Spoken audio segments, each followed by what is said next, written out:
ایک طرف جہاں دنیا غزہ کو دوبارہ بسانے کی کوششیں کر رہی ہے، وہیں امریکی صدر ڈونلڈ ٹرمپ کی بار بار دھمکیاں سامنے آ رہی ہے۔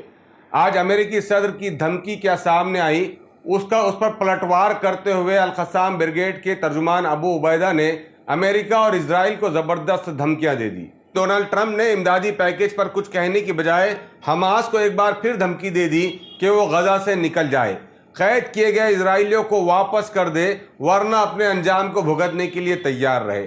ٹرمپ نے یہ بھی کہا کہ حماس اگر ان کی باتوں کو نہیں مانتا تو وہ اسرائیل کو وہ سب کچھ پہنچائیں گے جو حماس کے خاتمے کے لیے ضروری ہے۔ اس دھمکی کا جواب دیتے ہوئے غزہ کے القسام بریگیڈ کے ترجمان ابو عبیدہ نے کہا کہ ہم مسلمانوں کو رمضان المبارک کے مقدس مہینے کی آمد پر مبارکباد پیش کرتے ہیں۔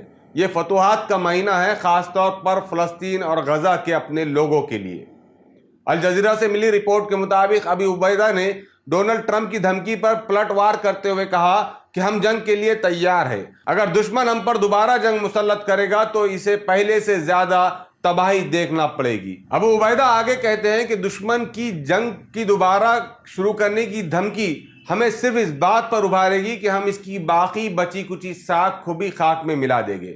ابو عبیدہ کا بیان جس طرح سامنے آیا، اس سے اندازہ لگایا جا سکتا ہے کہ اسرائیل کی شدید بمباری اور تباہی کے باوجود حماس کے حوصلے بلند ہیں۔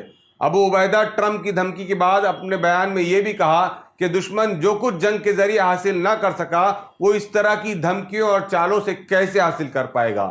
اس مرتبہ بھی اسے ہار کا منہ دیکھنا پڑے گا۔ وہیں دوسری طرف انٹرنیشنل ایشوز کے ایکسپرٹس کا کہنا ہے کہ ٹرمپ کی دھمکی سے غزہ کے لوگوں پر یا حماس پر کوئی خاص فرق نہیں پڑے گا، کیونکہ وہ جس تباہی کی بات کر رہے ہیں وہ تو پہلے سے ہی پوری طرح تباہ ہو چکے ہیں۔